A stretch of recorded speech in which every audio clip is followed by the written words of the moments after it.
Ivane, dobro jutro. Dobro jutro i hvala vam na pozivu. Sada u najavi pričat ćemo o rekonekciji.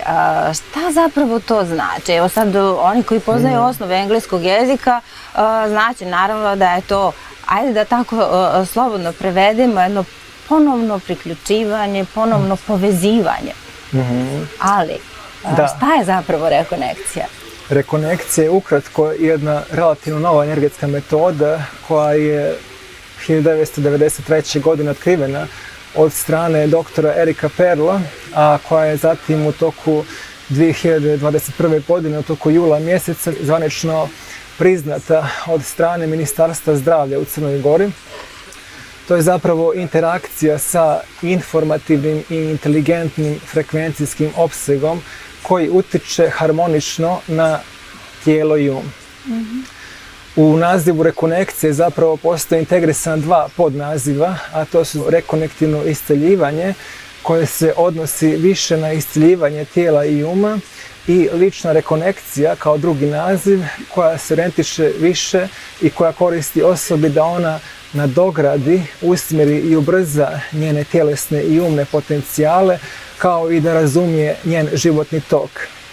U suštini, naziv rekonekcija zapravo podrazumijeva interakciju sa tim energetskim potencijalom ili frekvencijskim opsegom u toku kojega se prima određena količina informacije i energije koja zatim koristi osobi da se ona mijenja na njenim uzročnim nivoima. Ona počinje da prima njenu originalnu energetsku punoću i iz te perspektive ona počinje da se mijenja na mnogim nivoima. Na energetskom, misaonom, emotivnom i tjelesnom na kraju krajeva. Tako da osoba na kraju postaje i vitalnija, i energičnija, i produktivnija, i komunikativnija, i fleksibilnija u razmišljanju. U toku tog procesa ona prima prikladno razumijevanje također i njena svijest se uvećava, tako da ona na kraju postaje i duševnija i istinitija, tako da osoba se zapravo mijenja u njenoj nutrini. Kratko i jasno da kažemo, postajemo unaprijeđena verzija sami sebe, da to tako nekako kažemo. Možemo i tako, naravno. U suštini, rekonektivno isceljivanje kao prvi taj naziv predstavlja esenciju materije rekonekcije. To podrazumijeva samu interakciju s tim frekvencijskim potencijalom koji zapravo omogućava transfer informacija energijom putem koje se zapravo pokreću sve vitalni momenti u tijelu i umu u kontekstu isceljenja, tako da se osoba zapravo mijenja na njenim uzročnim nivoima. Šta to znači? Osoba se mijenja na uzročnim nivoima. Moramo to da pojasnimo našim gledalcima jer puno nekih termina, ali moramo da saznamo šta zapravo to znači. Da. U suštini, posle interakcije sa tim frekvencijskim opsegom, pod prijemom te energije informacije, osoba zapravo kreće da se mijenja u njenim uzročnim nivoima, a oni upravo znače ono što prethodi nekom simptomu koji se manifestuje na primjer mislnom, energetskom ili onom najgrubljem nivou koji je tjelesni, koji ukazuje zapravo osobi da je ona napravila neku devijaciju na njenom životnom toku i šta mora da uradi zapravo da bi se vratila u ravnotežu. Tako da nerijetko posle interakcije to postaje proces koji se odmotava kaskadno i koji ima svoj vlastiti ritam, ali ono što se zamotalo, to se zapravo kasnije i odmotava, u toku interakcije i posle interakcije. Evo, sad recimo, imali smo prilike, mnogi su imali prilike u posljednje vrijeme, dosta se priča o tome i možemo da pročitamo naravno o tome da na kraju krajeva, evo, često vole ljudi da citiraju i Nikolu Teslu koji je uvijek govorio da je sve energija, je li tako, da zapravo je važno da energija stalno kruži u prirodi, kamen ima svoju energiju, živo biće ima svoje, i prosto negdje kada dođe do prekida protoka te energije, onda u stvari dolazi do problema. I negdje, eto, nekako nalazimo, dakle, i smisao i ovome što vi vi govorite, o tome se zapravo i radi, je li tako? Tamo gdje dođe do prekida, kako ste rekli, do zamotavanja, moramo i to sve neki taj problem i da odmotamo da ne bi prosto došlo i do oboljevanja. Onako, narodski rečeno, ja sam pokušala da... Jeste, tako je. Nikola Tesla je rekao, ako želite da razumijete univerzum i njegove tajne, morate da razmišljate u smislu energije, vibracije i frekvencije. Tako da zaista u toku te interakcije zbivaju se mnogi momenti, ali ono što recimo onemogućava tijelo i um kod osobe da se sami iscijele su zapravo određene interferencije, odnosno nezreli materijali koji se mogu zbivati na energetskom, misaonom, emotivnom, pa zašto ne i tjelesnom, koji jednostavno kreću da blokiraju tijelo i um da sami sebe iscijele. A budući da 90% i više naših životnih odluka ili navika ili emocije i misli donosimo putem naše podsvijesti, da bi to izveli tehnički preciznim i da bi imali prikladan integritet u tome, svi ti nezdravi materijali je poželjno da izađu van tijela i uma. Kako se to dešava? Da, tako je. U kontekstu rekonekcije, dizajn tijela i uma je neraskidivi, inherentan dio univerzuma koji sam sebe organizuje i reorganizuje. To znači da mu nije potrebno dodavati ništa izvana kako bi on bio bolji ili potpuniji. Ne treba nikakvu interferenciju. Ono što interakcija sa tim frekvencijskim opsegom zaista čini je to da svi nezdravi materijali koji su potisnuti u tijelu i umu kao vid neke interferencije koja može biti kao vid energetskih, misaonih, emotivnih ili najzad tjelesnih nezdravih sadržaja, pod prijemom te informacije u toku te interakcije oni kreću da izlaze van. I tada tijelo i um koriste vlastitu inteligenciju i sami sebe uvode u prikladnu ravnotežu i harmoniju, jer njihov dizajn je predviđen za to, da sami sebe isceljuju. Znamo čuvenu misao, kakve su ti misli, takav ti je život. I tu negdje pronalazimo smisao i u ovome što ste vi sada pričali. Dakle, ono što nosimo unutar sebe, te neke misli, sva ta neka iskustva i pozitivna i negativna su u stvari ono što nas oblikuje i što nam negdje, to više nije nikakva tajna, znamo svi, negdje nam i stvara neki zdravstveni problem. Živimo u takvom vremenu kada ljudi prosto susreću se sa milijardu problema, nećemo reći milion, nego za milijardu problema i sva ta neka negativna iskustva se skupljaju nama. Da li možda možemo u tome da nađemo i potvrdu toga da danas sve više ljudi ima zdravstvene probleme, a medicina, ona klasična, tu ne pomažu pilule. Ne pomaže hemija. Ne pomaže, jer medicina lopatska, koju ste sad naveli, ona se uglavnom zasniva na tretiranju simptoma.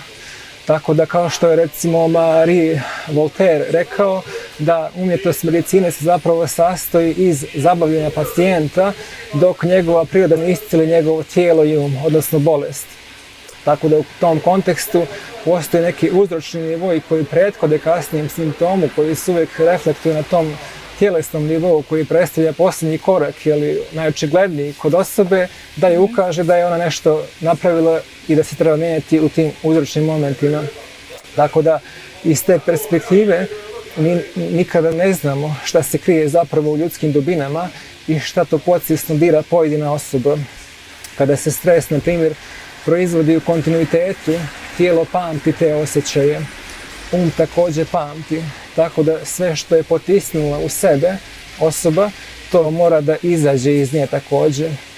Tako da to je proces i u toku interakcije zbiva se upravo to, izlazak svih tih nezdravih materijala i sadržaja koji prave interferenciju tijelo i umu da sami sebe iscijele. Kratko i jasno, dakle, tablete, pilule nam pomažu da otklonimo neke simptome, ali rekonekcija nam pomaže da u stvari idemo do uzroka. Tako je.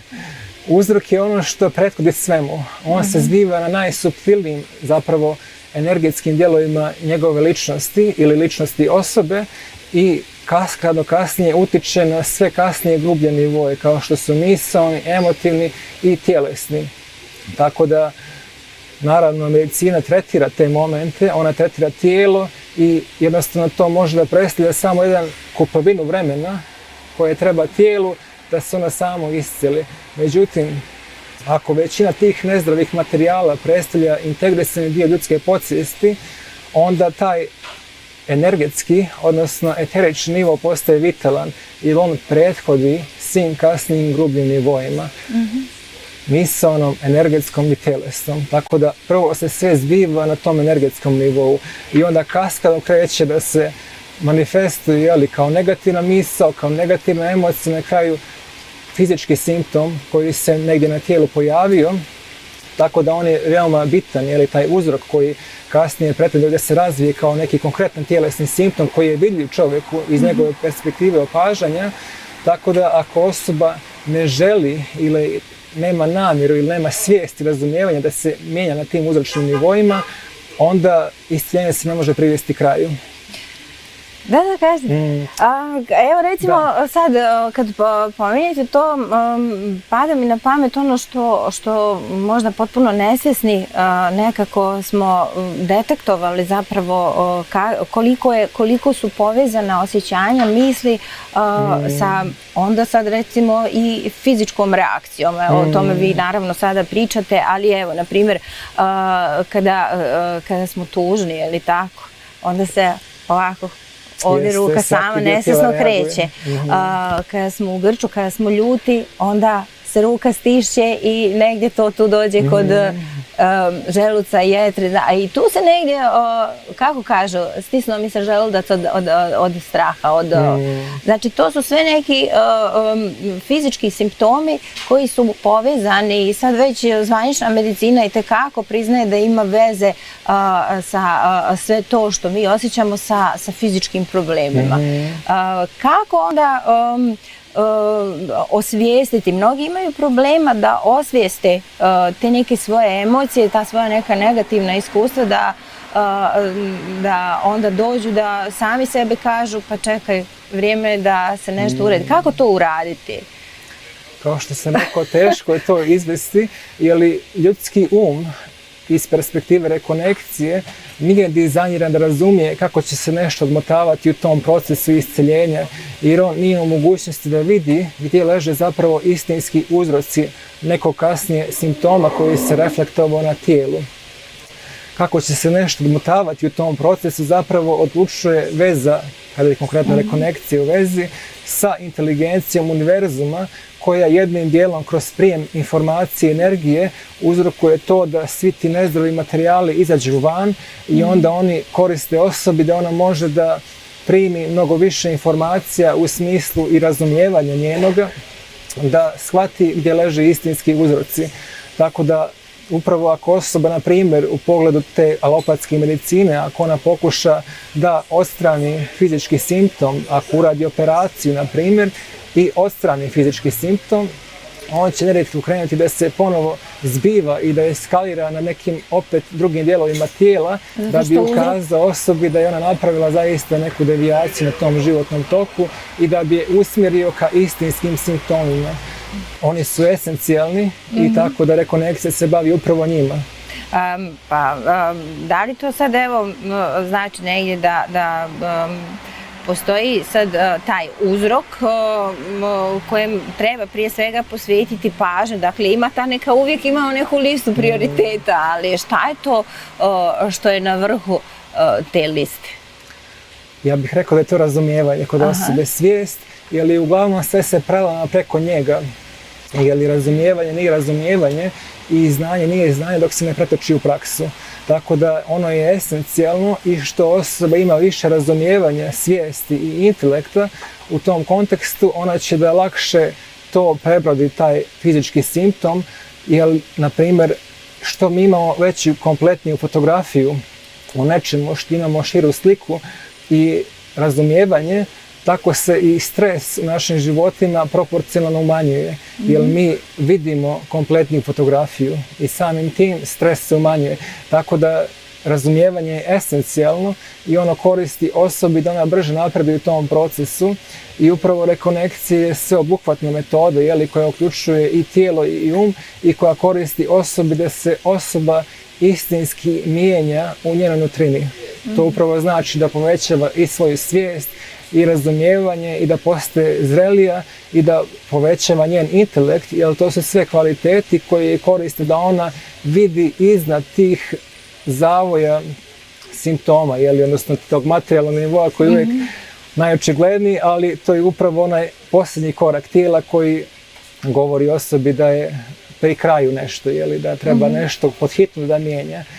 Tako da što više osoba ima razumijevanja, to će prije da shvati gdje leže istinski uzroci. To je to. Sad, naravno, kada pričamo o tim nekim alternativnim metodama, prvo nam na pamet pada Daleki istok, jer dosta od toga nam dolazi upravo iz Kine, Japana, dakle Indije, tih zemalja gdje je hiljade godina u stvari primjenjivane su te neke metode usavršavane. Pomenut ćemo svima dobro poznato akupunkturu na koju su isto tako nekad gledali sa prilično podozrenja, pa ćemo pomenuti još niz nekih tih metoda. Evo, u zadnje vrijeme čuje se i reiki isto tako. Mnogi misle da je to nešto što je u stvari neprimjereno, ali pomenuli smo, dakle, sve leži u stvari na tom protoku energije i da je to nešto što je već ne stotinama, već hiljadama godina prakse potvrđeno. Tako je. Rekonekcija kao relativna metoda koja je možda stara skoro 30 godina, ona zauzima danas jedno značajno mjesto u toj integrativnoj i komplementarnoj medicini. Također, ona jednostavno ima potencijal da se izvodi na daljinu također.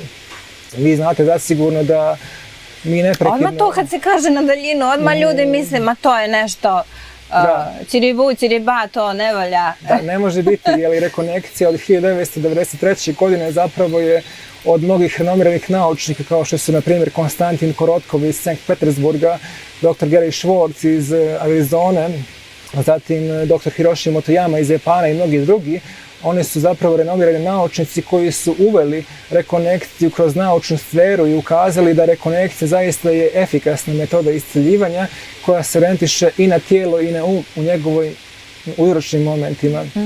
Sve eksperimente je zapravo predstavio renomirani naučnik dr. Konstantin Korotkov iz Sankt Petersburga u njegovoj knjizi pod nazivom Nauka potvrđuje rekonektivno iscjeljivanje, ili na engleskom The Science Confirms Reconnective Healing. Tako da, na daljinu, kada ste rekli, ona zaista može da se izvodi. Vi znate inače iz života da mi neprekidno komuniciramo sa mnogim ljudima sa kojima dolazimo u kontakt, sa kojima smo misleno, emotivno i fizički povezani. Ta komunikacija zbiva se na energetskom nivou, tako da iz te perspektive svi smo mi neprekidno umreženi kao zvijezde na nebeskom svodu sa najfinijim i umnim i duševnim i emotivnim mitima. Na primjer, ako dijete plače na jednom kraju planete, njegova energija dotiče sve ljude na tom energetskom nivou. Toliko smo zapravo umreženi. Sa treće strane, vi znate i to da sve što možemo da primijetimo u nama i van nas je zapravo energija. Naše misli i emocije su energija. Naše tijelo predstavlja sintezu molekula u kojima se zbivaju orbitirajuće niti ili protona i neutrona.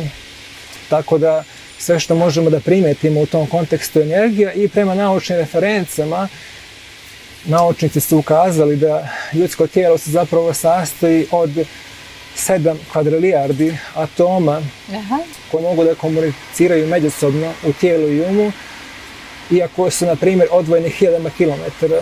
To znači da ako se dvije osobe nalaze u različitim gradovima, kao što su, na primjer, New York, Paris, Tokio ili London, energija će djelovati momentalno van vremena i prostora. Tako da to je ono što čini rekonekciju tako efikasnom. A evo sad, koliko puta vam se desilo svima nama da pomislimo na neku dragu osobu koja je negdje u drugom gradu i da se desi, da stigne poruka, da prosto ta osoba osjeti da mislimo na nju, stigne nam ta poruka i to je u stvari nekim tako da kažemo neki nepisani dokaz da zaista te naše misli, ta energija dopire do tih osoba i da to tako brzo putuje ta informacija i na neki način sad to možemo da prebacimo naravno i na ovu metodu tog liječenja na daljinu od kog mnogi misle izaziru. Kada već pričamo o svemu ovome, evo sad, kako onda izgleda da li je to metoda koja se može ponavljati ili se radi samo jednom? Kako izgleda to? Šta se dešava? Kako izgleda postupak? Postupak liječenja, iscjeljivanja. Da, tako je. Kada ste rekli liječenje, zapravo ono se ne odnosi na njega, također na bilo koje tretiranje, već to je zapravo iscjeljivanje tijela i uma. Jer proces liječenja znači da nešto tretiramo izvana, jer upravo to je taj simptom o kojem smo govorili, a rekonekcija zapravo utiče korijenski na uzroke nekog simptoma koji se kasnije počeo zbivati na tijelu i umu. Tako da u tom kontekstu rekonekcija je preporuka da se izvede recimo u 3 seanse koje traju oko 30 minuta i koje se mogu izvoditi i uživo na daljinu uz isti efekat i kvalitet. Tako da ja također mogu da vam i pokažem sad ukratko kako se to recimo izvodi na vašoj ruci ako želite. Bilo bi lijepo, naravno. Bilo bi lijepo. Nadam se da imam toliko povjerenja kod gledalaca i da mi vjeruju na riječ, ali ja se zaista osjetim upravo kao u smjeru kruženja. Osjećam protok energije. Tako je, nerijetko to se zviva kao hladan povjetarac. Pa baš tako, pa ne. Tako da eto, ukratko. Nećemo da zaplešemo ovdje ovoga jutra, ali činjenica jeste, dakle, sad nadam se zaista da mi vjeruju ljudi, činjenica jeste da sam bukvalno osjetila na dlanu ovako kružne, kao protok energije. U toku rekonekcije ne postoji nikakav ritual. Rekonekcija nije tehnika uz pomoću koje se omogućava taj transfer energije, već on djeluje jednostavno suptilno i prirodno na osobu, bez rituala, bez tehnika, bez bilo kakvog truda. Energija jednostavno teče od mene ka vama.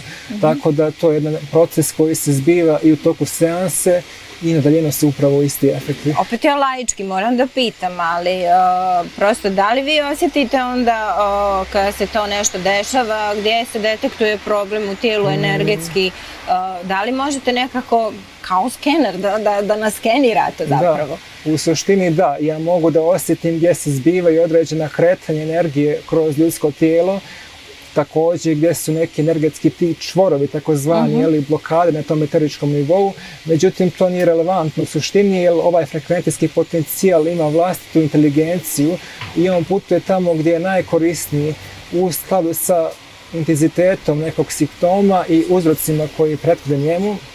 Također on se prilagođava osobi, njenom intelektu, njenom razumijevanju, svijesti, tako da kod svake osobe to postaje proces koji je individualan u zavisnosti od toga što je osoba zapravo potisnula u sebi u vidu tih nezdravih materijala i od same senzitivnosti osobe i njene svijesti, razumijevanja, zrelosti, tako da se svaki proces odvija individualno od osobe do osobe, jer kod svake osobe ne leže isti uzroci nekog kasnijeg simptoma, tako da energija ima kompletnu fotografiju, ona mnogo vidi šire od našeg uma i ona putuje tamo gdje je najkorisnija za tu osobu. Ivane, otkuda vi u svemu ovome? Kako ste se vi zapravo zainteresovali za ovo? Kako ste učili? Kako ste savladavali ovo znanje? Vi znate da je manje više sve u životu predodređeno.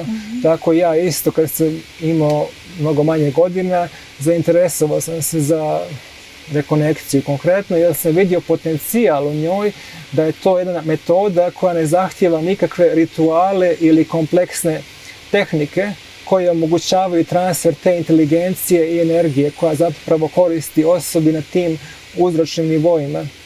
Tako da sam u toku 2014. godine krenuo sa prikladnom obukom i zatim postao kao jedan od najmlađih praktičara doktora Erika Perla I onda sam krenuo polako da se razvijam u tom kontekstu i evo danas prošlo je više od 8 godina skoro od kako sam profesionalni praktičar i to je to. Kako ćemo se onda mi, potencijalni pacijenti, zaštititi od potencijalnih prevaranata i kako ćete vi koji praktikujete to zaštititi sebe i distancirati se od ljudi koji bi da zloupotrebe to?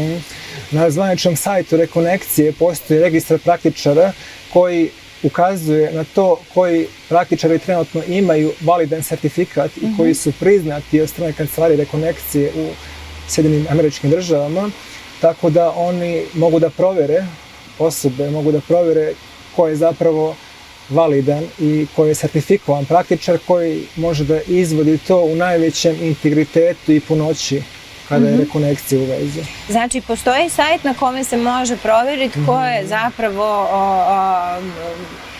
obučen i ko zapravo praktikuje na pravi način onako kako treba, dakle da ne bude prevare. Kako ste rekli, molim vas još jednom da ponovite taj sajt, da gledaoci i slušalci mogu da provjere. Tako je, postoji mogućnost na sajtu, njegov naziv je www.thereconnection.com. Također, ako osoba nije sigurna da li može naći na sajtu registrovanog praktičara koji ima sve validne sertifikate, može da kontaktira kancelariju Rekonekciju putem e-maila na info@thereconnection.com i može da se raspita o svim kvalitetima tog praktičara. Eto, dobro, znači tu smo dobili taj mail, odnosno sajt gdje možemo da dobijemo zapravo prave informacije.